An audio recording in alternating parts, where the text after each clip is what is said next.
What's good, sports fans? Are you ready to elevate your live entertainment experience? Well, let me introduce you to SeatGeek, an amazing platform that connects you to your favorite events while saving you money. With SeatGeek, you can easily find tickets for sports games, concerts, and so much more, all in one place. The interface is user-friendly, making it simple to browse and compare prices. And one of the best features is the interactive seating chart. You can see exactly where you'll be sitting and how much you'll be spending, ensuring you get the best value for your money. But here's the best part. Check this out. By using my promo code, ChalkItUpSports, you can enjoy a one-time $20 discount on your first SeatGeek order. That's right, $20 off your first SeatGeek order. Imagine catching that thrilling game or concert without breaking the bank. It's a win-win situation. Plus, you'll be a part of a community of fans who eat, sleep, and breathe live events just as much as you do. So what are you waiting for? Click the link in the description to download the SeatGeek app today. And don't forget to use my promo code ChalkItUpSports for a one-time $20 discount on your first SeatGeek order. Get excited. Now let's get back to the show.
Yeah. What's good? This is your boy Tone DeShields the second. You guys are locked in on your dose of Chalk It Up Sports, where no matter if we win or if we lose, we just got to charge it to the game. I appreciate the love and I appreciate the support. You guys know what it is. Make sure you guys smash that like button. Make sure you are subscribed to the channel. You feel what I'm saying? Make sure you guys are locked in that live chat. You know, I always appreciate you guys going back and forth. I always appreciate the lovers. I appreciate the haters. You feel what I'm saying? It all goes into the same pot of gumbo. You feel me? And then, you know, full transparency. Sometimes I got to catch myself.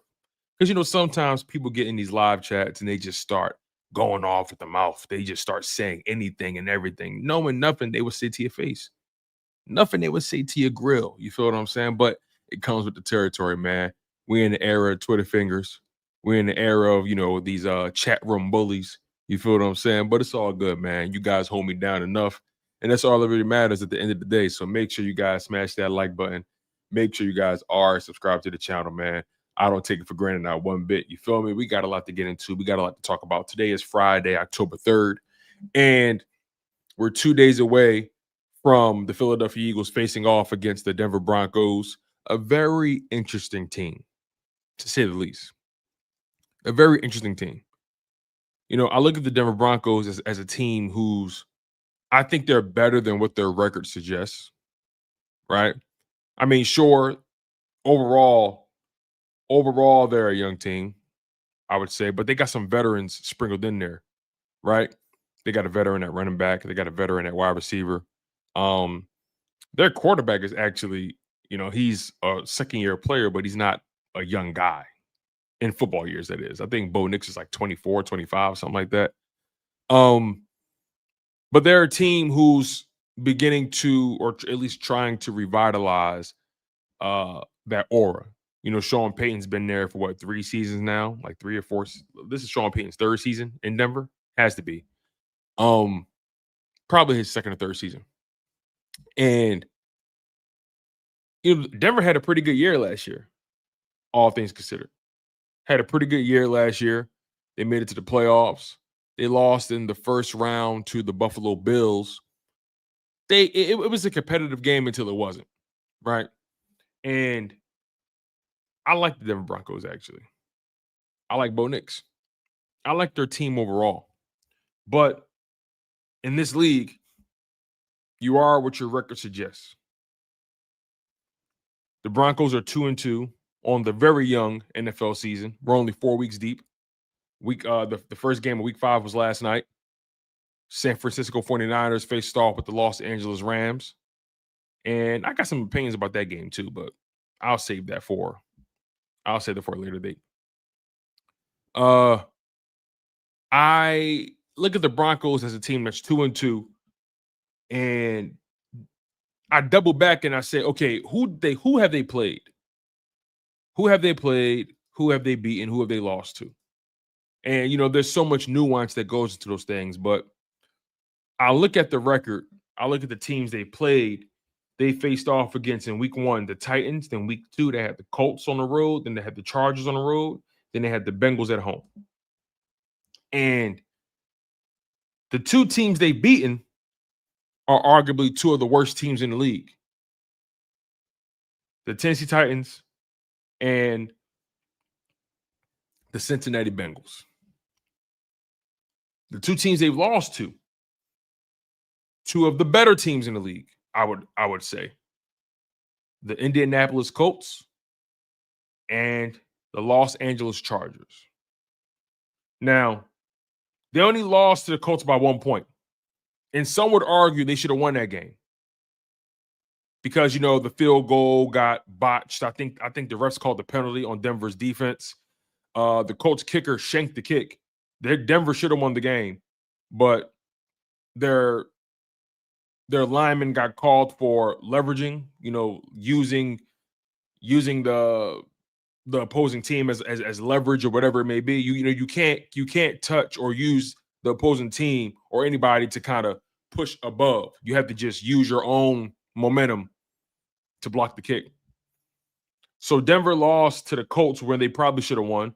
Some would argue Denver should be 3-1. Some would argue that, but they're not. I would argue they should be 3-1, but they're not. They're 2-2, and they lost to the Colts, lost to the Chargers on the road. They beat the Titans and the Bengals at home. So they're 2-0. They're 2-0 at home, 0-2 on the road. I don't know how you guys feel about that notion. Again, the season is very young. I don't know how you guys feel about that. But a team that can't win on the road, okay, that's automatically advantage Eagles. Right? So then I look at the offensive and the defensive totals. The Denver Broncos, they had the 9th ranked total offense. The 9th ranked offense in total offense and total yards per game, and they're ranked 9th offensively. And defensively, they're ranked 8th in terms of total yards allowed on defense. So they have a top 10 offense in terms of yardage and a top 10 defense in terms of yardage. Then you get to the scoring, the points that matters the most. They're ranked 16th in scoring offense. They're averaging 24 points per game. So they're middle of the pack so far through 4 weeks. They're middle of the pack offensively when it comes to scoring. Top 10 when it comes to yards. Defensively now, and I think this is their real bread and butter. This is by far their best ranking on the season. They are ranked 2nd in the NFL in scoring defense. They are allowing offenses to score 16.8 points per game on average. That's tremendous. That's tremendous. Denver knows how to keep points off the board. Now, that Bengals game and that Titans game definitely helps the averages. We know the Titans have struggled offensively. They only generated 12 points against the Broncos. We know the Bengals have struggled offensively. They only generated 3 points against the Broncos. Well, then the Colts were able to score 29. The Chargers were able to score 23. 23 is still not a lot, but 23. and Colts 29. So when they faced a good team, just based off of the trends, I think the team is actually really good. But just based off the trends, when they face good teams, they can give you 20 plus points or allow 20 plus points. When they're going up against bad teams, it's hard to score on that Denver Broncos defense. So now that begs the question, which Eagles team are we going to get on Sunday? That is the million-dollar question. What Eagles team are we going to get? Are we going to get a good Eagles team or a bad Eagles team? Now, granted, the Philadelphia Eagles are 4-0. The Philadelphia Eagles are 4-0. And that should mean something. I know to some people it doesn't mean much, but we know in the end it does. You got to get these wins early. You got to stack these wins early, especially when the playoffs start. Seeding and so on and so forth, right? It's important to get these wins early. And on top of that, the Eagles have gotten some crucial wins over some opponents that likely will be there in the end. The Rams, the Buccaneers. Who knows? Maybe the Cowboys sneak into the playoffs in a wild card spot. Anything's possible. As of right now, they're 1-2-1. But who knows? The Chiefs, they're 2-2 now. They managed to have a resurgence, crushing the Baltimore Ravens, but they're in the AFC. From the NFC side, the Eagles are 4-0, and they managed to secure victories against two teams in particular that I think are going to be there in the end, Buccaneers and Rams. So automatically, you now own the tiebreaker. That's crucial. That's crucial. But again, I say, although the Denver Broncos have been able to beat bad teams and lose the good teams, which Eagles team are we going to get? And then when you take it a step further, you look at the Eagles and you say to yourself, okay, they're obviously not a bad team. We know that. It's really just a third of the ball. Eagles have been playing very well on defense. Run defense can be better, and we're going to talk about that a little bit more in the show as it pertains to the Denver Broncos rushing offense. But Eagles' run defense has to be a little better. But overall, Eagles' defense has been fantastic. They've gotten big stops in big moments, which speaks to the growing maturity of that very young defense. That's another thing that doesn't get talked about enough. That defense is very young at crucial spots. Yet they've been able to step up and lock in crucial moments of a game in order to give that offense a chance, who isn't giving themselves a chance at all. Even special teams have stepped up. So although the Eagles defense is young and they have struggled in run defense a bit, they have been maturing in front of our very eyes. It spoke volumes in that Rams game. It spoke volumes in that Buccaneers game when things got real tight. And again, special teams deserves their credit. And I also hate that people keep speaking about special teams as if they don't matter, right? People keep speaking about special teams as if what they do is fluky or whatever it may be, right? You know, obviously special teams isn't known for scoring touchdowns consistently, right? They're not known for getting turnovers consistently, but they are a part of the game that matters. And we've seen great teams lose crucial football games on special teams. So as much as people want to diminish the impact of special teams, as much as people want to diminish whether or not special team success is sustainable, the fact that you have a special teams group who is capable of forcing turnovers, who is capable of blocking punts, blocking field goals, who is capable of scoring touchdowns, that bodes well for the Eagles in the long run. I like the Eagles special teams building that confidence. And then a young defense building confidence as well. Your first and second round picks, Jihaad Campbell at linebacker and Andrew Makuba at safety, respectively, they have been playing ultimately very well. Makuba had a hiccup, and so did Campbell. They both had hiccups in that Buccaneers game, but Jihaad Campbell especially was able to redeem himself, right? Andrew Makuba, he had a big game against the Chiefs. So we see these young guys maturing in front of our very eyes. I think on the season, I want to make sure I got this right here. On the season, I think Jihaad Campbell has forced 3 turnovers. Am I wrong when I say that, fans? Let me double in and lock in real quick. So they only credited Jihaad Campbell with 1 forced fumble. I think he has 2. I guess they gave it to Jalen Hurts in that Buccaneers game. I felt like that was Jihaad Campbell's forced fumble, but okay, whatever. Nonetheless, Jihaad Campbell has forced 2 turnovers so far through 4 games, a forced fumble and an interception. He also has a couple pass deflections as well. And he's been pretty good in coverage, pretty good at getting to the quarterback as far as getting pressure. Quinyon Mitchell's coming off of arguably the best game of his career. And I'm willing to argue that game that he had against Chris Godwin and Emeka Ibuka, I'm willing to bet that was the beginning of something special. We already knew Q was special. But this is the beginning of something that we're going to see consistently. Cooper DeJean had a great game as well, right? Even Kelee Ringo had a solid game.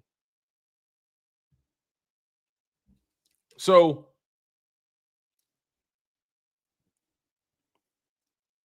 we look at the Eagles and we say, all right, the defense, we trust them. We look at the special teams and we say, okay, we trust them. The offense, who's going through their fair share of hiccups and drama. And I don't intend on getting too much into the drama today. I'm over it. It's Friday. I'm over it. The Denver Broncos, they don't give a damn about the Eagles' drama.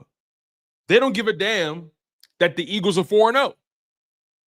They do not care. So I say that to say it's time to bite down. It's time to lock in, Eagles fans. You guys know how I carry it here. I'm very passionate. I speak with a lot of fervor. I believe this game is blood sport. This is a gladiator sport. No room for the weak. No room for those who are distracted. No room for those who don't have that eye on the prize. No room for those who are distracting from the mission. Again, things happen. And how you respond is what's really important. And I think we've seen this Eagles team go up against their fair share of adversity throughout the Nick Sirianni, Jalen Hurts era. We've experienced it. We've seen it. We've seen the highest of the highs. We've seen the lowest of the lows. But I'm not ready to look at this Eagles team and call them frauds like some people are. You know, the Eagles have become the topic of conversation in national media. You know, you have a lot of people bloviating and overreacting and acting like we don't have 13 games left to play. Acting like this Eagles team is going to be the Eagles team we see in week 12 or 13 or 14 or when the playoffs come. Because the Eagles will be in the playoffs. The question is, will they have the number 1 seed? Will they have any home games? That's the question. They're going to be in the playoffs because they're that talented. But coaching has been the letdown, offensively, that is. That's been the letdown. Because we look at these guys and we say there's too many killers on this team for y'all not to be able to bust your gun. And although Jalen Hurts has been productive, right? He's completing 69% of his passes. He's thrown for over 600 passing yards. He's rushed for 179 passing yards. He has 9 touchdowns on the season, 5 passing, 4 rushing. He's only turned the ball over once, and that was a fumble because Matt Pryor is terrible at right tackle, so I can't even really put that on him. He hasn't thrown any interceptions. Granted, he's been sacked 9 times in 4 games. That's about an average of 2 sacks per game. Not the worst, but obviously you don't want your quarterback getting hit. He has a 101.5 passer rating. He's been efficient, but his passing yards are pretty low, 152.3. Not high by any stretch of the imagination. We obviously want that to get better. We want that to improve. The passing offense has not been prolific. The rushing offense has not been prolific, and I think that's the bigger story. The fact that the rushing offense has been as bad as it has been. And again, I say, the Denver Broncos don't give a damn. The Denver Broncos do not care that the Eagles are struggling. The Denver Broncos do not care that the Eagles had to deal with drama in their locker room and in the media. The Broncos do not care. And they're going to be ready. They're going to be prepared. And they're well coached. And their defense is pretty damn good. And their rushing offense is pretty damn good. J.K. Dobbins and the Broncos, and I'm going to get to your super chats. Trust me, I will. J.K. Dobbins and the Broncos are running the ball pretty well. As a team, they're averaging 143.3 yards per game on the ground, and they're averaging 5.1 yards per attempt. It's pretty good. Not only are all those running backs running hard, their offensive line is blocking pretty well. Now, Bo Nix, although I like Bo Nix completing 65% of his passes, has thrown for over 850 yards of passing, averaging 215 yards per game, has 7 passing touchdowns and 4 interceptions on the season, has an 87.9 passer rating. He's only been sacked 3 times, though.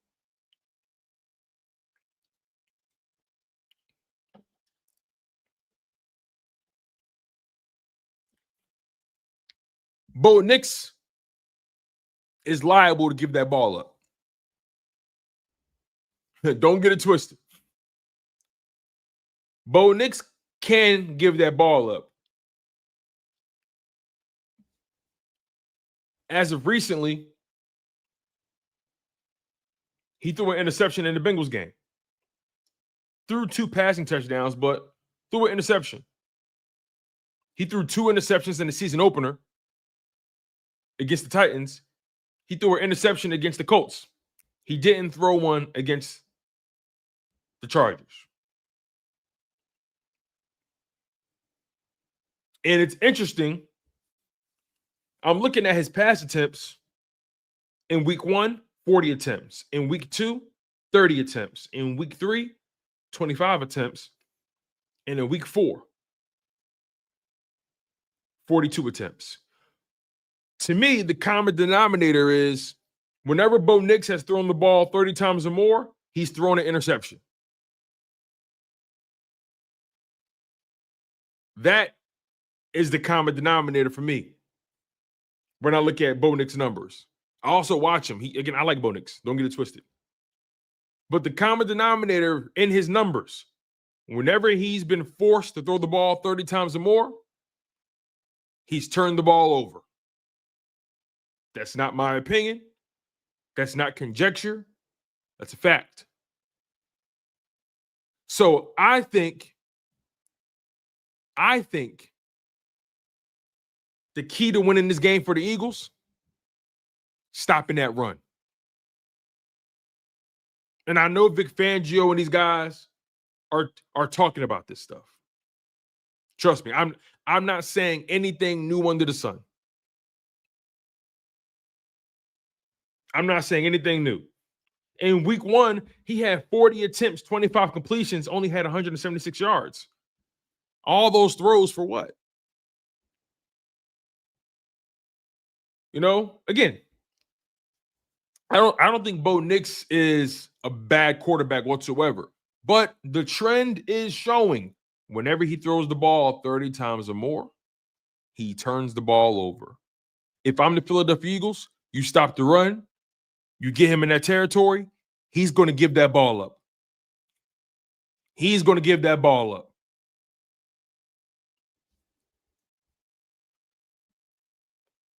But I have no doubt that this will be a competitive game. I have no doubt that Sean Payton will have those guys prepared. J.K. Dobbins is running the ball well. Cortland Sutton has been playing pretty well. They have guys that are very capable of getting jiggy after the catch. You know, they got our old friend Alex Singleton on their team. Alex Singleton leads their team in tackles. They also got some other guys who are talented. They got Talanoa Hufanga, who's good. He used to play for the 49ers. He's a former All-Pro. They got Pat Surtain at corner, who is remarkable. Remarkable. Arguably the best corner in football. I would probably say he is. I got Quinyon Mitchell second. And the only reason Quinyon not won is because Pat Surtain has a Defensive Player of the Year on his resume. Don't worry, Quinyon, yours is coming. On top of that, Pat Surtain has, if I'm not mistaken, has a couple All-Pros on the resume.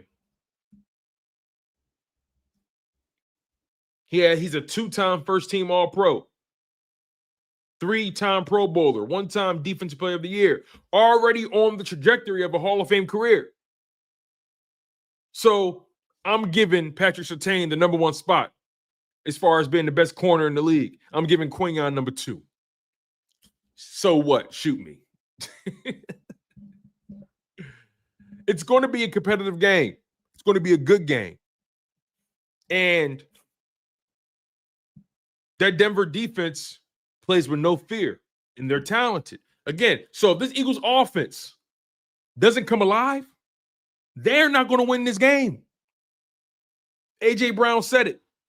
Defense and special teams have been carrying the Eagles. Offense has had their explosions, but the fuse has been hard to get lit after a while. The Eagles offense has been like a solar flare. It burns hot and then it fizzles. This has to be a game where your offense begins to turn the corner. We have 4 weeks of data, 4 weeks of film.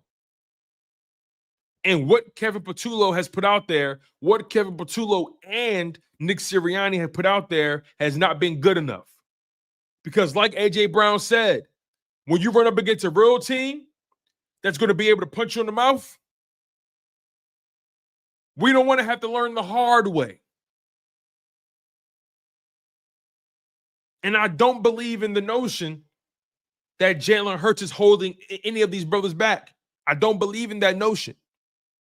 Because we've seen A.J. Brown have Pro Bowl and All-Pro years with Jalen Hurts as his quarterback, have career numbers at yards and so on and so forth.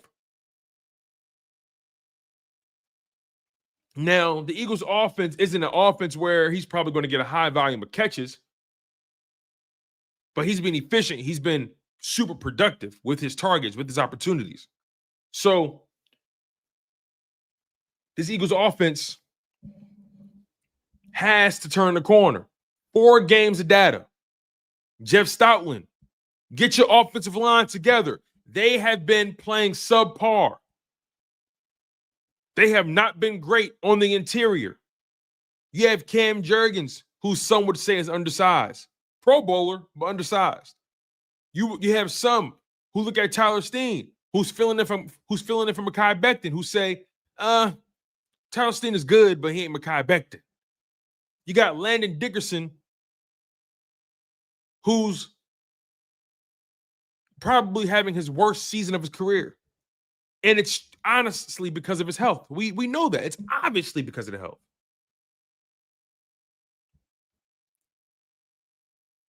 You have Lane Johnson, who's been in and out of the lineup because he's older and he gets dinged up, and that's becoming a problem. He left the Rams game early. He left the Buccaneers game late. Jordan Mailata has been your best offensive lineman.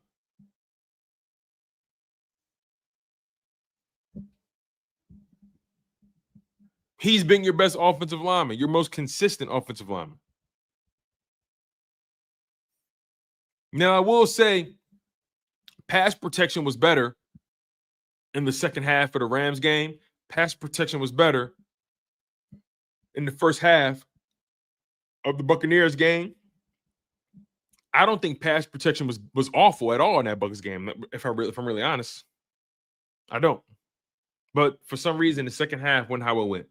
Nonetheless, you got to move on and you got to focus on the new opponent. Like I said, the Broncos do not care about anything the Eagles are struggling with. They don't care, not one bit. And it's up to the Eagles to get things together. Jalen Hurts, A.J. Brown, Saquon Barkley, Devontae Smith, Dallas Goedert. This team is better when those guys are clicking on all cylinders. Saquon Barkley has to run better, but I think he's not getting – I don't think he's getting too much help from the Eagles' offensive line and run blocking. They have to be better. They have to be. And I think they will be. For the simple fact that they're so talented, they're so good, and we're only 4 games in, and the Eagles have beaten some tough teams. And I understand my perspective is different. I understand some of you guys are jaded and, you have some people who just completely shit on the team every chance they get. You have some people who aren't optimistic. I am. I'm able to acknowledge their deficiencies and their shortcomings and still say, I think they'll get it together, though. And I believe that because we've seen them do it before. I also believe that because they're too damn good. I mean, let's really put this in perspective now. The Eagles have not played a complete game of football since the Super Bowl.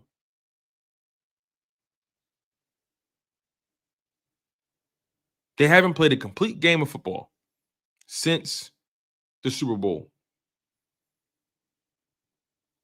And since then, they are 4-0. They've beaten their division rival in the Dallas Cowboys at home in Philadelphia. They've been able to beat the Kansas City Chiefs, a team that knows them well and who they played on the biggest stages. They were able to beat them on the road at Arrowhead. Remember, the Chiefs had a chip on their shoulder. A chip.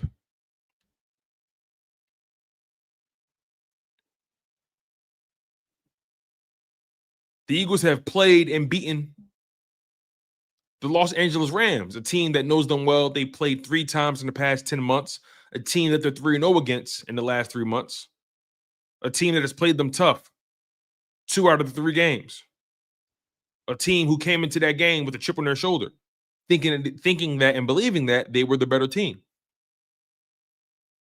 Yet they haven't proven it. And you beat the Tampa Bay Buccaneers, a team who's had your number. You beat them on the road at Raymond James Stadium. Is that what it is? Raymond James Stadium? Yeah, Raymond James Stadium. The Eagles not only have struggled against the Buccaneers, they struggled in Tampa, and you beat them. And you were dominating them, and you allowed them to get back into the game, but your defense closed it out. The point I'm trying to make is these first 4 games have not been a cakewalk. And the Eagles have yet to play their best game.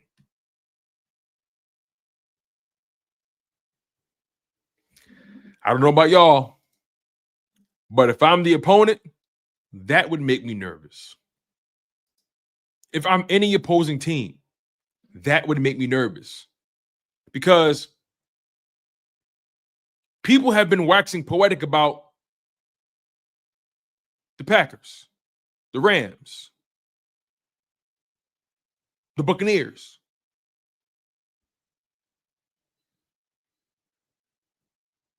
Packers in their last 2 games, they're 0-1-1. A loss and a tie.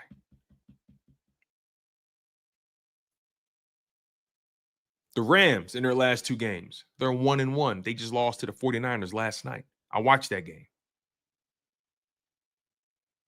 Their running backs fumbled like 2 or 3 times in the game. Their defense couldn't stop Mac Jones.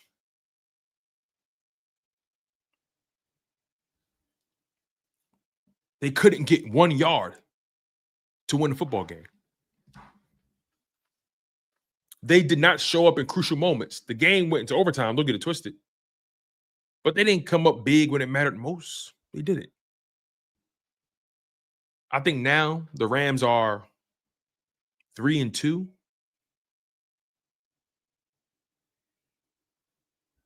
The Niners are 4-1, which is crazy.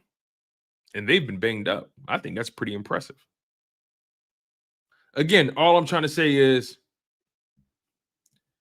these Eagles have yet to hit their stride, and they've beaten some really good teams. Let me get to these super chats real quick. Cam R. Macbeth, thank you for the donation, my man. I really do appreciate you, my guy. It means a lot. Shout out to my man Cam R. Macbeth with the super chat. AJ Jones with the super chat. Thank you, my guy. He says, what's your parlay for this game look like? I'm not a betting man, if I'm being honest with you. I don't gamble. It's not really my thing.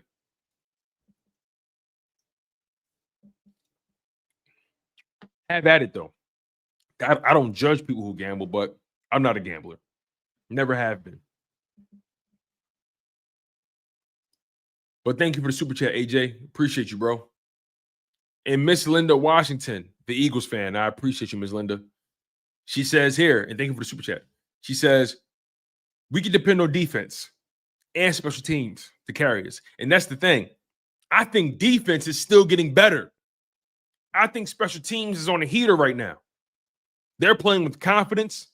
They believe they can affect the game just as much as the defense. That's what's so dope about what's going on with the Eagles special teams room. They believe they can affect the game just as much as the defense or the offense. And for a special teams crew to have that mindset, that's a big deal. That is a big deal. So we're just waiting on the offense to find their stride, which they will. I truly think they will. Again, I trust Jalen Hurts too much, man. I trust A.J. Brown. I trust Devontae Smith. I trust this offensive line. I trust Saquon Barkley. I do trust Nick Sirianni. I trust Vic Fangio. I trust Jeff Stoutland. Kevin Patullo is the only one I don't really trust that much. And he makes me nervous. But I have to believe that he's going to figure it out. I have to believe that. I have to believe that. Some may say, Tone, no, you don't. No, you don't. You ain't got to believe that. He's buns. Get him out of here. Fire him. I don't know. That could be more counterproductive than productive. And I think all of y'all criticisms are justified. I have to hope that he figures it out. I have to believe that. Again, every criticism you guys have for Kevin Patullo was absolutely justified. And the Denver Broncos don't give a damn. The Denver Broncos are going to come here to take heads. The Denver Broncos believe that they are a team that's good. They believe they are a team that can be there in the end. They're well coached. They got a pretty decent defense, pretty good defense. They believe they can do damage. They made it to the playoffs last year. So for the Eagles, 4 of your first 5 games this season, you're playing playoff teams. 4 of your first 5 games of the season, playoff teams. if you want to take it a step further, 5 of your first 7 games of the season will be playoff teams. And that's including the Minnesota Vikings. Think about that. Chiefs played them in the Super Bowl. Rams played them in the divisional round. You beat both of those teams, by the way, obviously. Buccaneers, they've had your number. Denver Broncos made the playoffs. Buccaneers made the playoffs too, by the way. But Buccaneers, Broncos, Rams, Chiefs made the playoffs. Vikings made the playoffs. Only 2 teams you're going to be playing in the first 7-week stretch that didn't make the playoffs are the Cowboys, who you beat, and the Giants. Tough. Very challenging. But you know, the story is the Eagles' offense is lackluster. The story is the Eagles do so little when given so much. I saw that on ESPN today, by the way. I saw Cam Newton say the Eagles do so little when they've been given so much. Really? Really?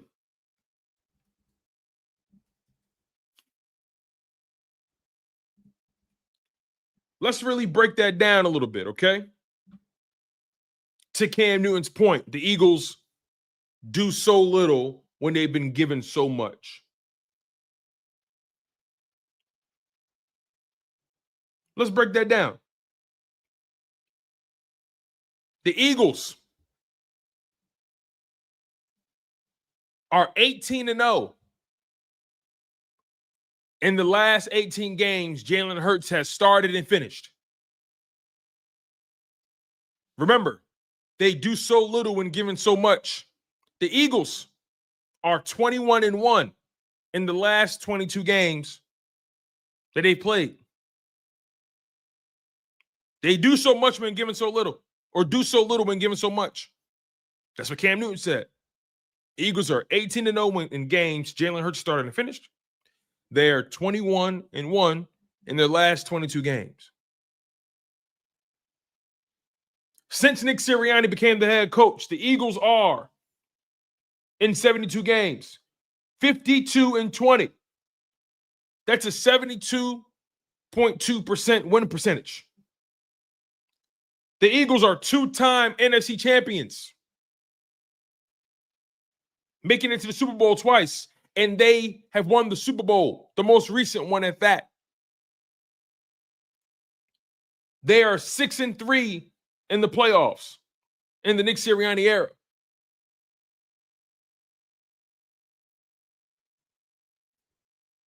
Just saying. He said they do so little with so much. Well, how much more do you need to do? Has the Eagles' offense been struggling? Absolutely. But again, I say, how much more do they need to do? A Super Bowl ring? The Lombardi Trophy? 2 NFC Championship trophies? A winning percentage over 70%, over 72%? 18-0 in your last 18 games, every game that Jalen Hurts started and finished in, 21-1 in your last 22 games, 4-0 on the season. You've beaten 3 playoff teams who everyone deems is good or even better than you, and you've yet to play your best game. But the Eagles do so little when given so much. We can't just keep allowing these people to talk when they don't make sense. And the first thing they do is, no, you got to go to the numbers. Look at Jalen Hurts' numbers. They're unacceptable. Look at Jalen Hurts' numbers. Okay, let's look at Jalen Hurts' numbers. Let's look at Jalen Hurts' numbers. I don't mind. I'll do that with you. I have no problem doing that.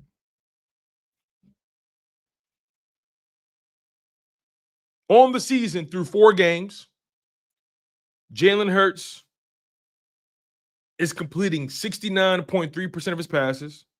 Very accurate. He's thrown for 609 yards, averaging 6 yards in the attempt. I think that will improve. He's averaging 152.3 passing yards per game. Not a lot at all. 5 passing touchdowns, no interceptions, a 101.5 passer rating. But again, we have to keep in mind, we can't just exclude numbers and include numbers when it's convenient for us. We're talking about a game of football where quarterbacks are more athletic than ever, a game of football where quarterbacks are dual threats.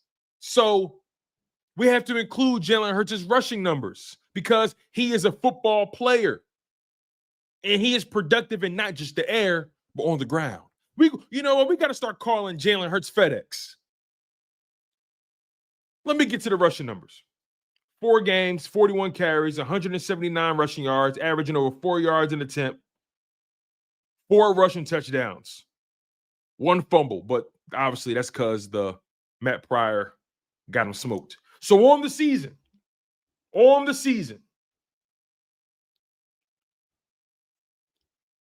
Jalen Hurts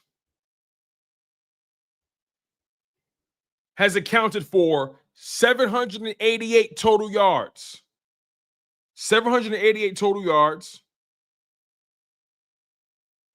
Is completing 69% of his passes.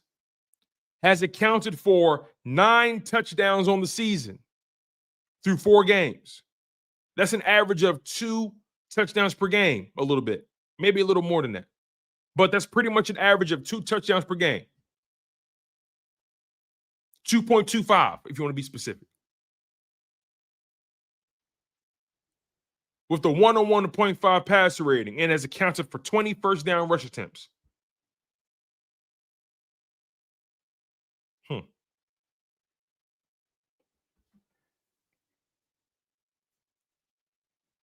So, and his OC hasn't been great. Hasn't been good at all.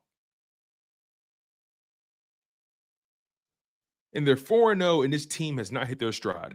I am not ready to pack it in. I don't know about y'all, but I am not ready to pack it in. No, sir. Not me. I'm double platinum just like my Ferrari. Nah, I'm not ready to give up. I'm not ready to just wash my hands of this team. Not I, Popeye. I think the games have just begun. I think the games have just begun. All these teams that they wax poetic about. Packers, Buccaneers, Rams. In the NFC, that is. Packers, Buccaneers, Rams. Buccaneers, Packers, Rams. Rams, Packers, Buccaneers. Rams, Buccaneers, Packers. Buccaneers, Packers, Rams. They love those teams. They love waxing poetic about the Chargers.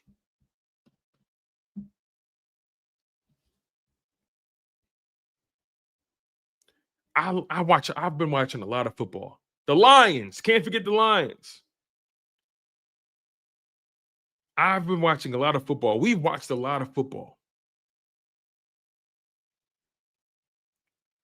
And I'm telling you, all these teams I've mentioned, Niners, Lions, Bucks, Seahawks, Packers,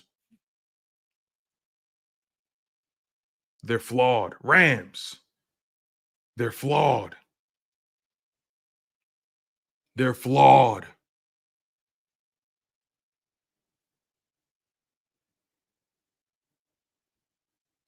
They're flawed. Eagles defense been playing lights out. Special teams been playing lights out. Eagles offense is struggling a bit. It's a story, absolutely.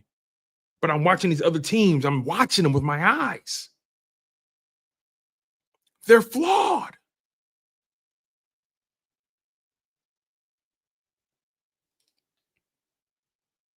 And they've lost games.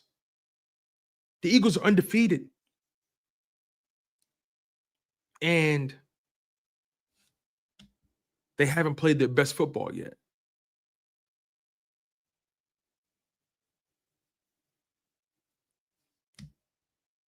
The Eagles, they got the Buccaneers this Sunday. And that's going to be a highly competitive game. Believe that. Is this the game that the Eagles put together 4 quarters of football? Offensively, that is, because we know defense and special teams are going to show up. Is this the game that the Eagles put together 4 quarters of effective offense? And again, there's going to be drives where you go 3 and out. It's a football game. That happens. But can you be efficient on 3rd down? Can you sustain drives? Can you get the ball to your playmakers? Can you get your run game going? Because if you can't get your run game going, I think you're walking right into a bear trap.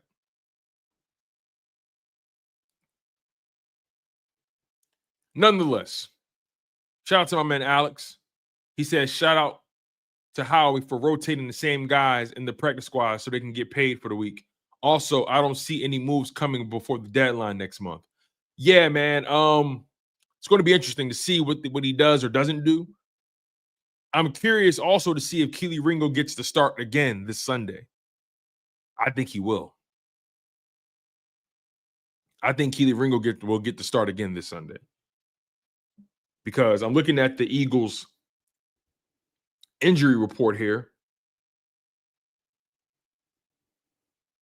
Here it is. I'm looking at the Friday injury report. As of today, Jihaad Campbell didn't practice for personal reasons, so he's okay. Grant Calcaterra was a full participant. Jalen Carter was a full participant. Nakobe Dean was a full participant, but he's been designated as out. So they've already declared Nakobe Dean out. He'll probably play against the Giants. Dallas Goedert, full participant. Both Nakobe and Dallas dealing with the knee. Jalen Carter dealing with the shoulder. Grant Calcaterra had an illness. They all were full participants. Adoree Jackson dealing with the groin. He practiced fully today. Lane Johnson, shoulder. He practiced fully today. So again, everyone, for the most part, is healthy. And Adoree Jackson, although he practiced fully, I don't know if he gets that starting position back. We'll see, though. We will see. I think Kelee Ringo earned himself another shot at it. We saw 3 games of Adoree Jackson. He hasn't been spectacular. He's been a tackling liability as well. You know, he got smoked in week 1. And I felt like he was getting cooked in week 3 as well. But we'll see what happens on Sunday. Maybe Kelee gets another crack at the apple. We'll find out. That's our show, you guys. I appreciate you guys for donating to the channel. I appreciate all of you who've been locked in the way you have. You guys are truly phenomenal. Make sure you guys lock in with me on Twitter at DeShields, at DESHIELDS _. Make sure you guys lock in with me on there. Also, lock in with me on TikTok and Instagram at @chalkitup_sports. I do need to post a little bit more on there. I can stand to be more active on the socials. So I'll do better there. All right. Make sure you guys hit the like button. Make sure you guys are subscribed to the channel. I've been your humble host, Tone DeShields II. And you guys have been locked in on Chalk It Up Sports, where no matter if we win or if we lose, we just got to charge it to the game.